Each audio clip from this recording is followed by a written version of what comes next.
West Denver. Sleep deprived and heavily caffeinated. All right, let's do this then. This is the Jeff and Bill Show. I don't agree with that. They don't always agree, but hey, at least they have coffee. Coffee. And each other. I love you, man. God help us. I want to bless him. We need all the help we can get. Now here's Jeff Hunt and Bill Thorpe. The Jeff and Bill Show on News Talk 710 KNUS.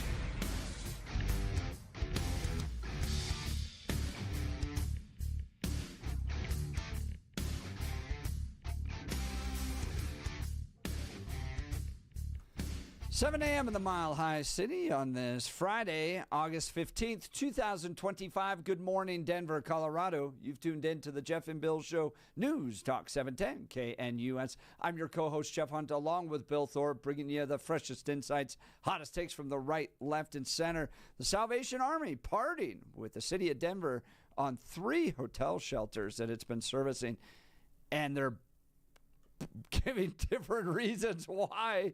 The Salvation Army is saying that this is due to a $5 million overrun that they've absorbed, and so they don't want to do it anymore. The city of Denver going, no. They've been eliminated from the RFP, the request for proposal, to provide services in the upcoming year, and that's the reason why. And they're going back and forth. This was fascinating. Channel 9 yesterday was reporting on this too, and the Salvation Army has had enough with Kyle Clark. They wouldn't even respond. They're like, you go make up whatever you want. They literally said that to him. Just go make up whatever you want about it. Oh, my God. That's they great. don't even trust the guy anymore. Holy crap. But he's out there doing stories on rocks and parking lots, by the way. Yeah. But this was an interesting kind of next chapter in the saga around Mayor Mike Johnston, the homeless hotels, and who could actually step up to provide the services. Because there's not a lot of organizations that can do this. And so is it true that the Salvation Army is out of the running with regards to providing services in these 3 particular homeless hotels? Or is it the cost overrun and the Salvation Army just can't afford to do this anymore? And is it getting more and more expensive? And then I did some deeper research. How much are we spending per person on the homeless? The number's going to shock you. So we'll get to this next. Now it's time for News and Comment with Blake Olson. Blake Olson. Blake Olson, News and Comment. Good morning. TGIF 65 and mostly sunny in Denver. Expecting a high of 93 today. This portion of the news sponsored by Pastor Camp Heating and Air Conditioning at 303-777-1234 to learn more about special savings opportunities on Lennox equipment. Our top story, DJT posting this morning, quote, high stakes, end of quote, and headed to Alaska to have a meeting with Putin and try to put an end to this deadly war as Russia waging more attacks reportedly today. And Lisa Murkowski is from Alaska. Here's what she has to say. To have an initial first step for hopefully productive conversation, that's good, but I am not one who's expecting that there's going to be an announcement at some point tomorrow saying the war is over. Okay, well, hopefully she is wrong. FBI Director Kash Patel says he's trying to build a transparent Russiagate case for the American public so Americans can understand how corrupt Barry, Hillary, Comey, Brennan, Clapper, and their commie buddies are. Representative Darrell Issa. Well, sort of in a parallel track of my experience bringing people of power, current or former, in front of my committees as chairman and so on, and the parallel of the FBI and the Department of Justice. Look, these individuals need to be brought in front of and placed under oath to answer questions. And if they answer them honestly or refuse to answer them, they're protected. But the world should know that. And speaking of those crooks, Barry applauding Texas Democrats for leaving their state because of redistricting. Because of your actions, because of your courage. What you've seen is California responding, other states looking at what they can do to offset this mid-decade gerrymandering that is highly irregular.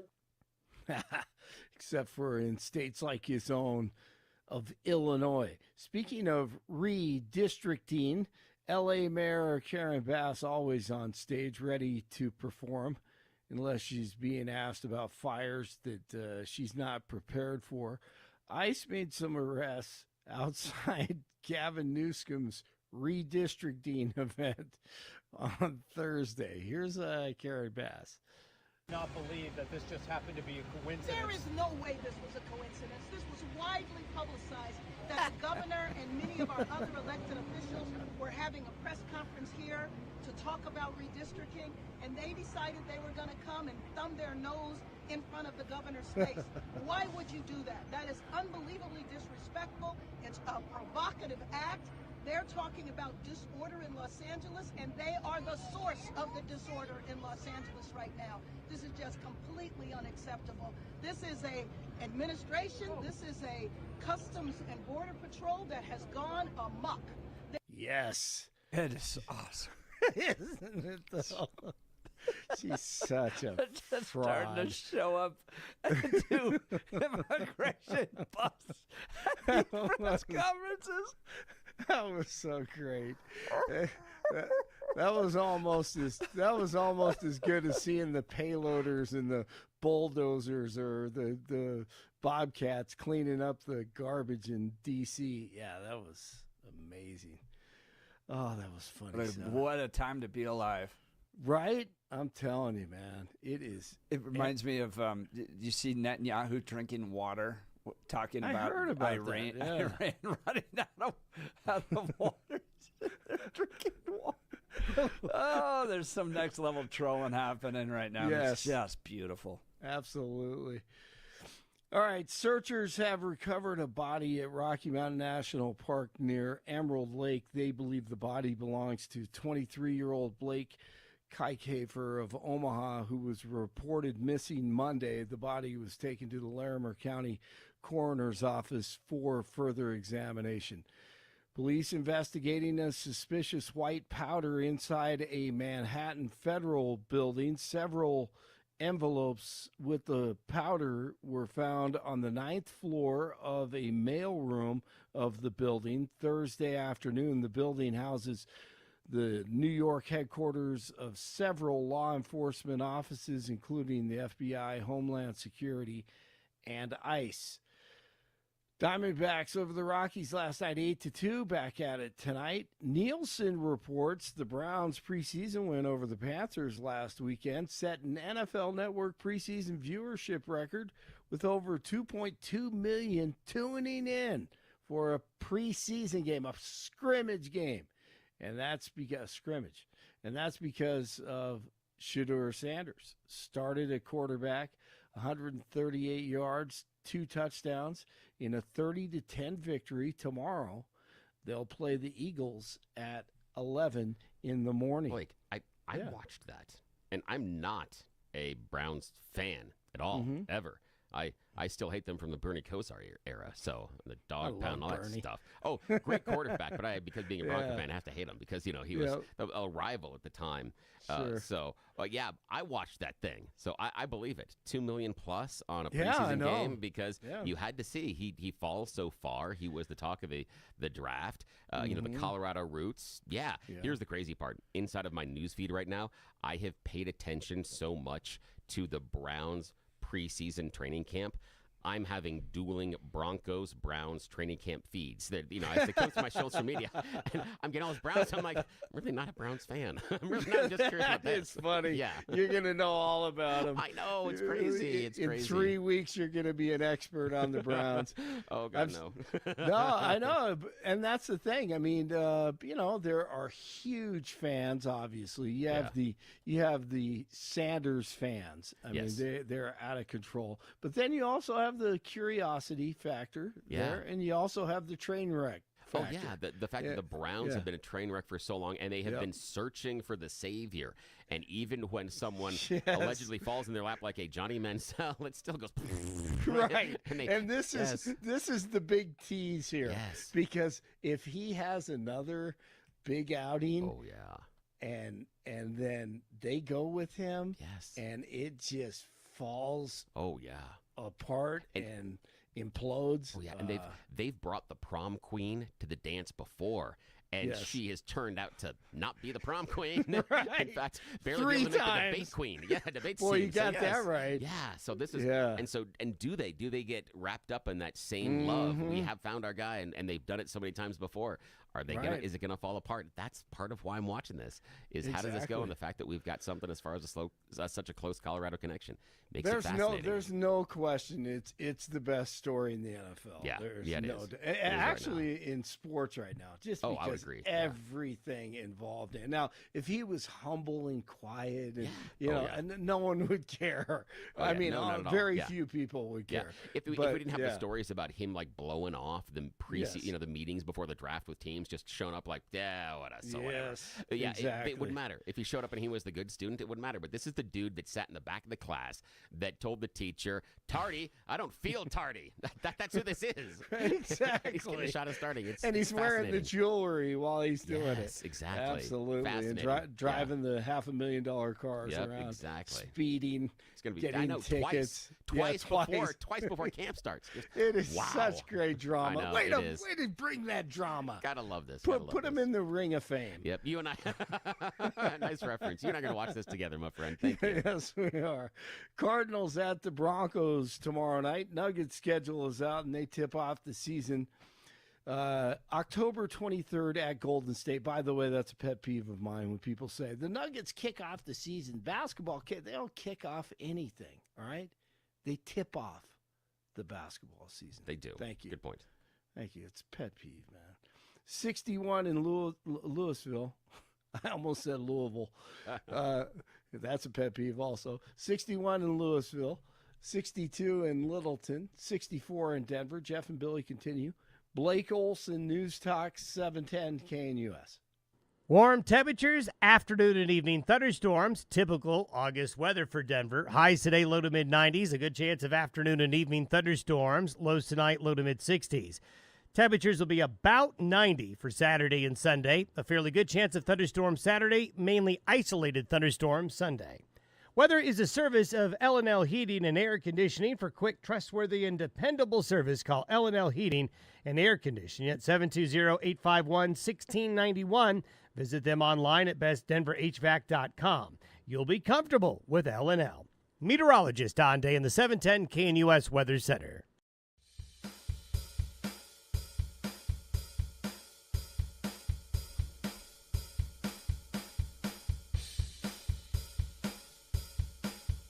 I think Joan got this right when we're at a point of torturing. Torture? This is torture? With Scott. This is 69. This is Toots and the Maytals. So if you're wondering what's happening, I said I don't like ska music. And Bill has decided to open every segment of the show today with ska music. Yes, we are doing the Tour de Ska. So we're going to kind of go through the eras. And here we're back in, this is 1969. This is one of the most covered songs. The Clash does a version of this. Yeah. So, this is Pressure Drop. And this is actually talking about the economic conditions that exist inside of Jamaica at the time. But yeah, this is Toots and the Maytals. Yeah. This just sounds like reggae music. How does this ska? What's the difference? This does blend the idea of reggae and ska. This is where the generation starts. This is where it's coming out of. They all come out of calypso music, and there's a blending of them. So yeah, there are elements of reggae inside of this, and there's elements of ska inside of this. And that's the thing, my friend. Help me understand the difference. What's the difference? It has to do with the guitars. It has to do with the delivery of the lines, and it has to do with the musical arrangement. Because you have some of the guitars, how they're a little bit more staccato. His delivery of lines, almost like toasting, which is what it's called at the time. So that's why it blends. But this is a combination of reggae and ska. But this is what it grows out of. This is when you talk about this, being this annoying horns all the time, my friend. This is it. This is where's the annoying stuff you talk about. You may not like it. But it sounds like reggae music to me. Oh, I know that. But I can handle the little like the steel drums. See, yeah, that's what Those I'm are doing. okay. I'm throwing this in here to understand that ska's But much I don't wider. need 15 trumpets and a bunch of But see, you have trombones the thing playing is, at me. you have 90s ska, and I'm just trying to paint the entire canvas of what that genre holds that may be complaining about the harsh rock guitars and all the horns may not necessarily be applicable to the entire genre. Harsh rock guitars and horns. Yeah, there you that's go. a lot of it. That's There 90s. Yeah, that's the 90s. That's 90s ska, and so we're gonna walk through it. We've got some things that are gonna bend a little bit, and I've got a 90s ska song that will surprise you, my friend. We got some stuff coming today. I just had this vision of me being taped down in a North Korean prison cell, and someone could say to me, "And we're going to walk right through it." Oh no, we pick other music for that. We're going to take a journey into truth. Yeah. And I'm going to force you to listen to ska. Yeah. All right. Yeah, no, that would be, heavy metal. They throw those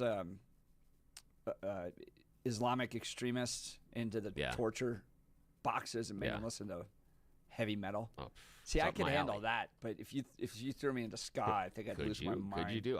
I bet I could bring some heavy metal in that would just bend your head. Gosh, what am I doing? I know. Setting up torture for myself. We could really All right, go hard on let's this. Let's go to Dwayne and Divide and talk about something.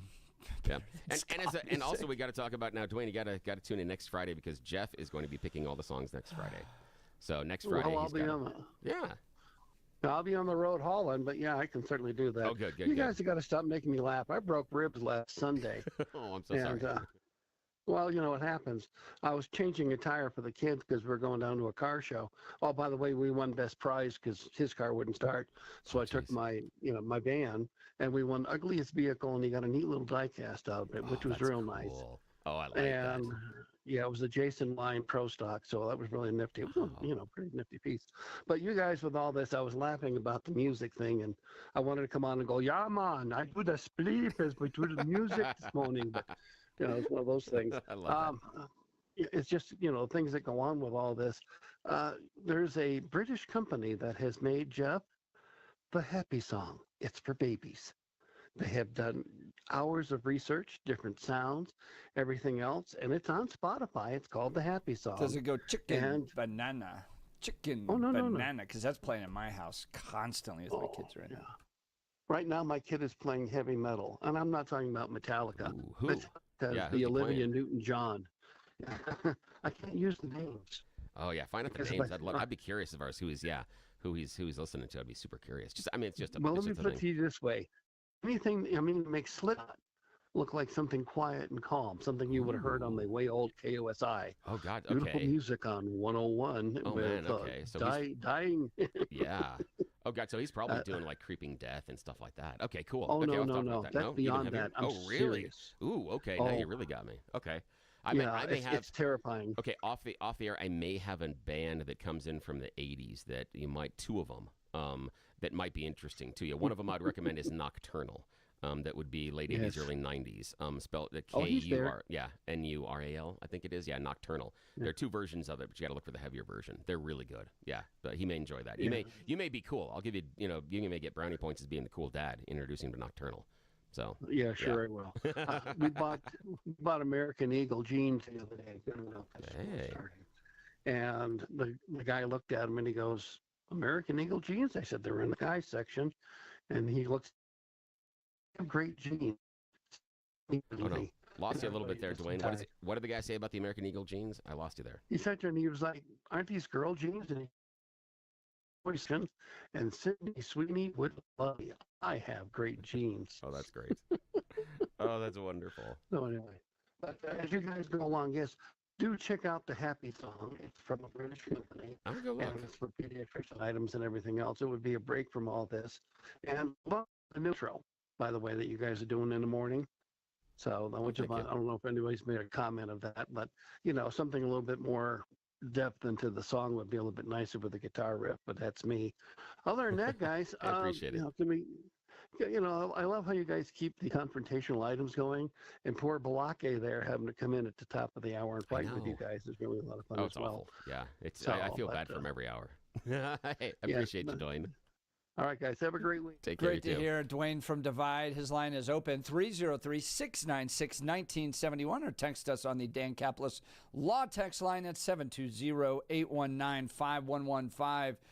Headline coming out from yesterday, big decision. I mean, all the news agencies covering it. This is from Channel 7. The Salvation Army operations will end at 3 hotels in Denver. The 3 impacted shelters are the Aspen, Stone Creek, and Tamarack. These are hotels that were purchased, become Mike Johnston's Hotels from Hell. The Salvation Army's operation at 3 hotel shelters will end when its contract with the city and county of Denver expires in December of 2025. But the city said the shelters will continue to operate under new providers afterward.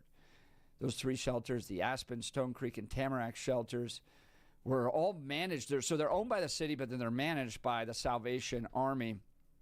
Stone Creek and Aspen for single adults. Tamarack is geared towards families with minor children. All are part of Denver Mayor's All In Mile High Communities, an initiative that aims to end street homelessness in Denver. Now, there's a difference in opinion as to what's happening here. In a press release, the Salvation Army Intermountain Division said it joined the city of Denver in its efforts to reduce homelessness in 2023 by operating the hotel building as shelters. But in 2024, the organization faced more than $5.2 million in shelter operating costs. It said this outpaced the funding that was available. This is a decision we've made as an organization to ensure our financial stability, said Major Kistan, Intermountain Divisional Commander for the Salvation Army. Wow, they list like commanders within the Salvation Army. Interesting. Continuing to absorb these costs would jeopardize the quality and integrity of all of our programs. Instead of spreading our resources too thin and risking the standard of care we've upheld for more than 160 years, we've made the necessary decision to step back in some areas to strengthen and sustain our impact where it's needed most. But is that the story, the whole story? Joe Ewing, spokesperson for the Denver Mayor's Office, met with Denver 7 on Thursday and explained that the city used a request for proposal system to identify the best providers for the 3 shelters, and the Salvation Army was not chosen. Of the 3, there was 1 they didn't apply for. There were 2 others they did, and they were not selected to move forward. We did have early conversations with them coming back to run Tamarack, and I think ultimately both sides decided that it would be best to part ways. Now, city council people in the mayor's office, not thrilled with the Salvation Army, don't like the services that they're providing, but this is getting expensive. The amount of money that the city of Denver is spending on all these homeless shelters, and is it resulting in good returns? In fact, the Department of Housing Stability, called HOST, plans to invest $229 million into affordable housing and homelessness. This includes $58 million towards resolving unsheltered homeless, $61 million for affordable housing creation and preservation, $25 million for eviction prevention, the All-In Mile High Homeless Resolution Program, $57.5 million, the Homelessness Resolution Fund, $51.5 million. Altogether, about $229 million, could be extended all the way up to $286 million.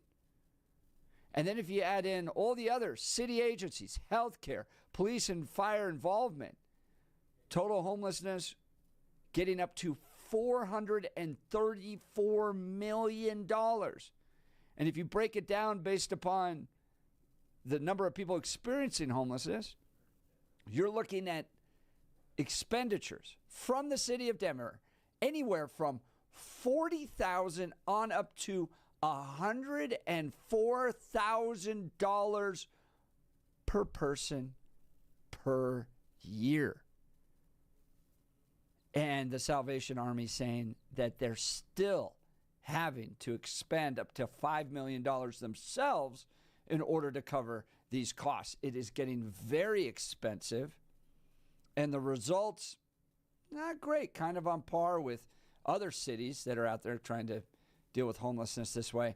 So, my goodness, It seems to be getting out of control. The Salvation Army's ready to move on. And some of the statistics of things that are happening at some of these hotels are eye-opening. And really the best people out there covering this are groups like Do Better Denver on X. Listen to this. They posted this yesterday. In light of all this, 165 saves. That's where someone was drug overdosing, CPR was used, right, to save them. 165 just at one of these homeless hotels since December of 2023.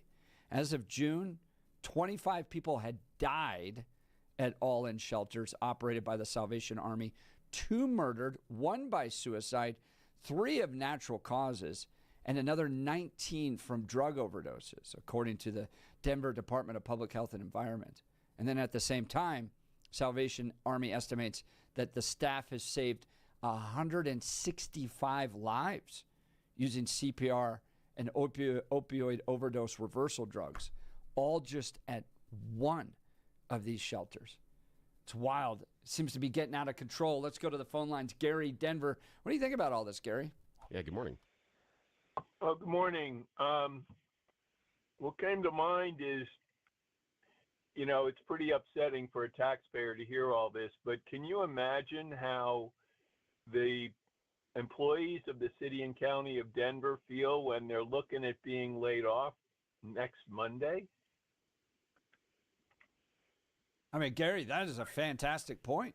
I mean, when you look at the amount, I mean, some estimates up to $434 million annually.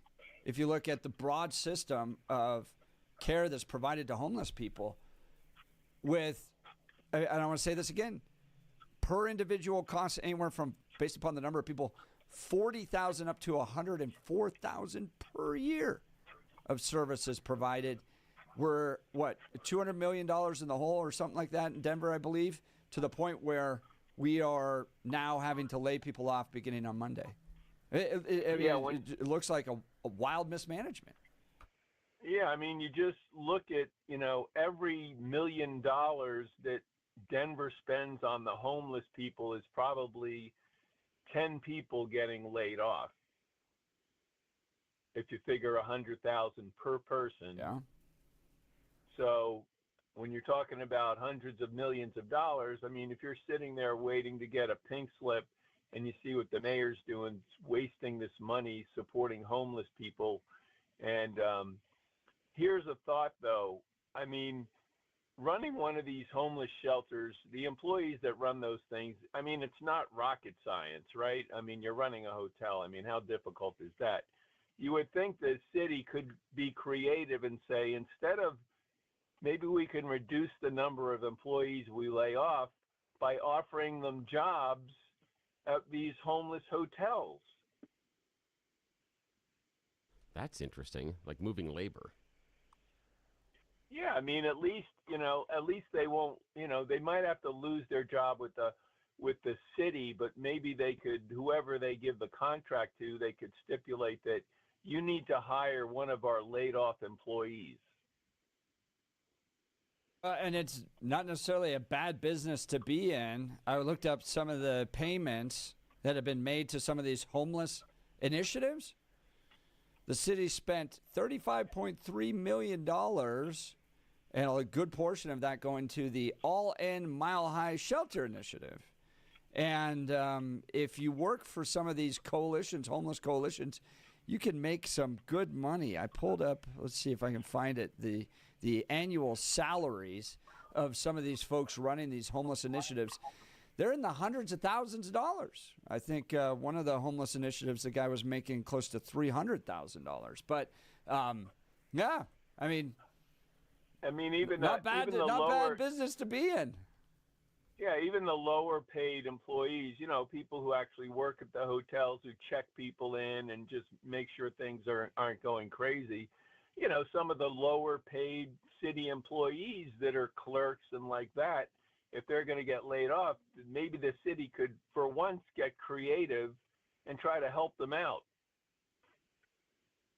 It's a great point, Gary. I appreciate the call. Gary's line will be open 303-696-1971 or text us on the Dan Caplis Law text line 720-819-5115. Speaking of text messages, Tamarack Shelters completely crashed the value of neighboring homes. What once was a sought-after location, now you can't rent or sell. I own there, and they have killed our property values, 0993. Man, it seems like Salvation Army wants to get out of this for a few reasons, and they're not. And it's important to point out they're not completely out of their relationship with the city of Denver, but I mean, as Do Better Denver has pointed out, 165 saves at one location since December of 2023. 25 people have died. 2 people were murdered. 19 people died from drug overdoses. Could you imagine trying to provide these services? I mean, holy cow. Yeah. I mean, it is incredibly challenging, and it doesn't seem like there's enough money in the world to be able to solve some of these problems. So more and more money. Salvation Army is saying we've overextended by $5 million what we can pay, and we're absorbing that cost, so we got to get out of it. The city of Denver not happy with the services Salvation Army is providing, saying, well, no, we're letting you go anyways. But my question is, who do you get? You don't get that in any of these articles. Who can step up to provide these services? Yeah, that was interesting, and I kind of looked at that as well. It seemed that inside the article, the city was implying that there were other bidders that would be taking over the services. The weird part in both the reporting and the information from Denver, who?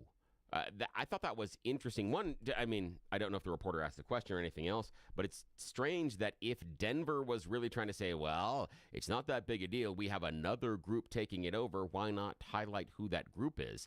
Because it does seem like there's a little bit of, I wouldn't say bad blood, but at least hurt feelings between the Salvation Army and between the city. Salvation Army having to write $5 million in excess funds they weren't planning on. They've got to be hurting a little bit. So, of course, that would change whether or not they go back to certain facilities. And I would say that, again, even though they're a charity, it would make a heck of a lot of sense for any charity to look at profit and loss and to look at, okay, it is costing us more money to run these locations than it is these locations. Why would you continue to try and run the ones that are going to operate at a loss and going to drain your coffers? You wouldn't. So I assume that there's a little bit of hurt feelings there, and maybe the Salvation Army feels like they weren't fully supported by Denver. But why wouldn't Denver coming back going, oh, it's not a big deal? We've got other people that are taking that over. Well, who? Who? Yeah, why they wouldn't you? say. Yeah. They're like, oh, it's a competitive process. We're still evaluating. Why wouldn't you highlight at least the three groups, three other the 4 great groups? Yeah, because then you're talking about, because at least it gives Denver to say, they didn't think they were worthy. They didn't even make it the process. But I can see why Salvation Army wouldn't even bid. If I'm losing money like that on a location, let somebody else try it differently. Go ahead. See if you can do it differently and see if you can make money off of it. Yeah, I was right watching ahead. Channel 9 last night, and they had the city councilwoman just like literally going, Hercules, Hercules, like over the idea that the... Okay. I love the fact that you... That is it's one of my favorite clips. It's like she was so happy that the Salvation Army's gone. Yeah. She thinks they're terrible. But then there's no answer. And, dude, I looked this up, the Colorado Coalition for the Homeless. Yeah. Okay. Here's the details on the salary. I couldn't find it. Bro. What? I'm willing to quit right now to go manage those shelters. Oh, really? If this is what the pay is. Oh, okay. So the pay, yeah, up the top, CEO of the Colorado Coalition for the Homeless. Yeah. Base salary. Okay. $390,000. What? In addition to another $25,000 in compensation. What? For what? That's over $400,000 for $25,000 for to be the CEO of the Colorado Coalition for the Homeless. Damn. Okay, now here's the problem that I have with that is that was the previous one. The existing one now. Well, this is actually leaders such as the Vice President of Integrated Health Services earns $292,000 a year, in addition to $32,000 of additional compensation. Again. Here's the thing for me. The additional compensation for me, and I'm sure I'm reading this incorrectly, are things like, performance bonuses and things like that and extras. Normally, You in a business, you get those based on achievement of reaching certain goals. So I'm curious as to what the achievement structure would be in order to get those bonuses, because last time I checked, we still got a lot of homeless. And that's the thing about this job that I look at, the amount of money that is going towards those top end people that are in charge of the Colorado Coalition for the Homeless. What I'm hearing is exactly like John Hickenlooper's Road Home, that we're going to solve this, and somehow never solved. And do I think that the person running the Colorado Coalition for the Homeless is motivated based on that paycheck to get themselves out of a job? No. Yeah, exactly right. That's the thing that I think is the biggest problem and hurdle for these type of organizations when you attach that type of monetary compensation to it. I understand them being a large organization, and how do you get the best if you don't want to pay for them? Shut up. Because people go and volunteer and do other things like that and take lower jobs and lower paying jobs all the time based on causes they are in favor of and they are passionate about. That happens all the time. But if you have a six-figure salary attached to a coalition for the homeless, are you actually ever motivated to end your job? No. That's a nice gravy train. Yes, there's no way you're ever. Right, you ready to blow your top? Where you get that paycheck? You ready to blow your top? Oh, this crap. comes from a text message. Okay, it's like me playing Scotty for you. This is why. Yeah. This is why I love this show and our listeners. Yeah. Okay, you're about to get direct insight into this operation. Oh boy. Okay. From somebody who knows it directly. Okay. Listen to this. All right, and let me just set the table again. This is what ChatGPT says that the previous CEO, now the current CEO makes a little bit less. But previous CEO, $390,000 base, $25,000 in additional compensation. Okay, $390,000 base. This is from 6633. My stepdaughter works at a hotel that is run by the Colorado Coalition for the Homeless. It is extremely hard work, and they are underpaid, overworked, and it is expensive to provide these services. There's 24-hour security services, drug counseling, food requirements. My stepdaughter, who is college educated, makes $2,500 a month. What? Jeez. Damn. Now here's the thing. Now, I'm just wondering that if maybe instead of the $2,500 a month, what if she's making $4,000 or $5,000 a month? How does that change her economic situation? And again, this is the idea of, does the person up there at the top of the food chain need the $390K, or could some of that money be better spent on the stepdaughter who is the front line? I mean, if we're talking about, I take Colorado Coalition of the Homeless, but I'm going to talk about Salvation Army, to the idea, that structure of those individuals on the front line that are putting their the blood, sweat, and tears into the effort. There needs to be extra compensation there. And yes, it's very, very expensive, because getting these people out of the addiction cycle they are in, getting them the mental health help they need, and then getting them employed is incredibly difficult. And as we talked to, was it Kelly last week, the idea that 95% of the time he fails. He goes out and he contacts people that are homeless, and he's like, 95% of the time they reject what I want because it's breaking what they've become accustomed to, and it feeds their lifestyle. Yep. And so he's like, it's time consuming. Most of them reject it, and it's hard to get someone to break this cycle. So yes, it's expensive and time consuming, but at least if you're running it, you get $390K. I don't think there's enough money in the world to fix it. Really? Yeah. Here's the thing. I would agree with you, because I don't think you will ever get to a fix part of it. I don't think you'll ever get to a point, unless you criminalize being homeless, I don't think you'll get to a point of having no homeless. The only way you can get there is by criminalizing it and putting them into jails or some sort of camps to remove them. I don't think you ever get there. But I think there is that idea of those individuals that find themselves in that situation do need help. But the problem is some of them self-medicate while they need help, and that starts the addiction spiral. And that's the easiest way to stay on the streets. That's what our friend John Corbliss, who runs video for us, talked about, is that there was a point, and he was homeless for 14 years, that there was a point where his addiction meant more to him than a roof over his head. Than anything else. Yeah, That's right. and so if it was a choice between house or the drug, he was going to choose the drug every single time. And it wasn't universally over those 14 years. But he says, yes, when he was in the throes of that addiction, that monster was in charge. It didn't matter what else was offered to him. The Salvation Army operations will end at 3 hotel shelters in Denver. They say they're getting out. They just can't afford it anymore. The city of Denver saying your services aren't that good. We weren't going to approve you anyways. Is it starting to crumble for Mayor Mike Johnston and the homeless hotel operation? Do you ever think this was a good idea to begin with? Is it just funneling money from hardworking Denverites to these programs where people can essentially just lie around drug addicted and never have to do anything? Is it actually making the issue worse? Give us a call. Join the conversation, 303-696-1971, or text us at 720-819-5115. You're listening to The Jeff and Bill Show. This is Denver's Talk Leader, News Talk 710 KNUS.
the second wave that hits America.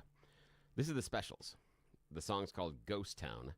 That is nominally about the city of Coventry, England, experiencing an economic downturn, but is really about three of the members breaking up and leaving and go to form their own band. Music. Oh my gosh. But again, I am being tortured this morning. But again, here's the thing. If you listen to this, this is slower. This isn't the hard rock guitars. You've got the horns, but it's not the same thing you experienced in the 90s. This is different. This isn't the same rock-influenced. This is something different. This comes much more out of the reggae influence of Jamaica. But yeah, there's the Specials out of England. I'm being tortured live on radio. Yes. Welcome back to the Jeff and Bill Show. We're talking the Salvation Army operations will end at 3 hotels in Denver. And there's a lot of money to be made here if you run, for instance, the Coalition for the Homeless. Your annual salary as a base is north of $350,000 and then additional salary benefits. But the Salvation Army is saying they just can't absorb all the costs. It's cost them about $5 million in additional expenses that they just can't anymore. The city of Denver going, your services are terrible. It was us who said you can't continue. And the text messages on this are fascinating. One person whose family member works there said that this was her first job out of college. There's been one suicide already, a bed bug infestation. Her office mate had her ankle broken breaking up a fight, and she's been there less than a month. And by the way, she makes $20 an hour. Meanwhile, the CEO is at north of $350,000 a year. Yeah. And so, I mean, there's so many avenues here about, you know, this whole project to try to house the homeless. Yeah. Folks texting in 1514. The wage discrepancy you describe explains every part of how the Democrats operate, this slave state, taking advantage of people who are in weak positions. The thing is, I think that's more or less how some of our economic system operates right now. And the idea being things like our largest employer, Walmart, is looking at making sure that, you know, until they had some public and private pressure, a vast majority of their workforce didn't even pull 35 hours a week, so they didn't have to pay them benefits. So all the benefits were picked up by us, the taxpayers. And what I'm looking at is I'm really concerned about this homeless crisis in Denver because I don't know if you saw this, Jeff, but recently numbers came out that eviction notices are up 80% year over year in Denver. So people are struggling to meet the rent, and they're having a hard time paying. So the idea that there are going to be fewer people facing homelessness on our streets, that's not what the numbers are saying. The numbers are saying more and more people are having problems, connecting the dots to make sure they can pay this. On people. So it's just, you know. Government needs more money to solve these problems. 0459 texting in, there's no answer to homelessness that does not include monitored sobriety.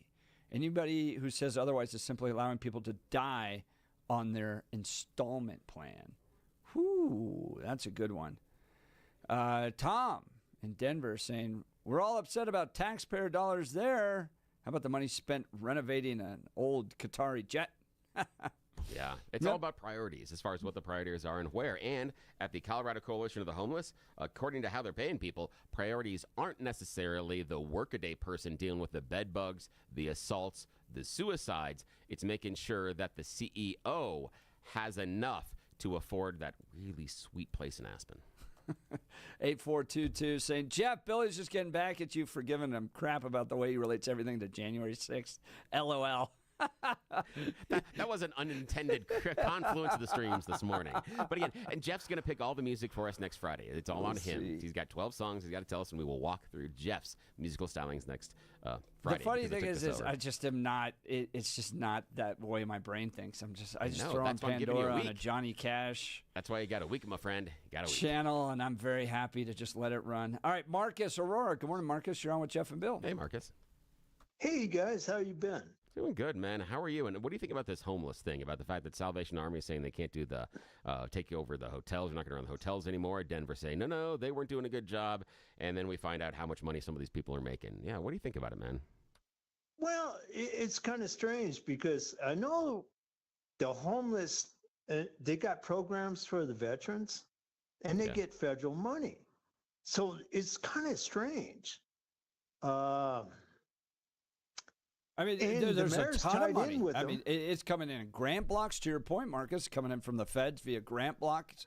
It's coming in from the city. It's coming in from the counties, coming in from the state. It's all right there. Tons of money coming in to serve homeless people. But it's important to remind everybody that money isn't just grown in on trees. This is money that's come from existing hardworking people that's going to these programs.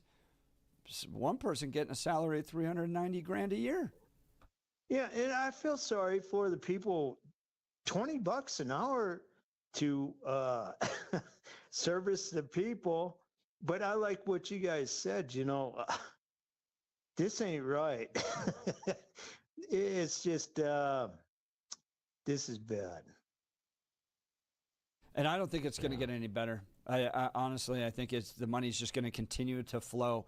And I saw this from the Heritage Foundation one time.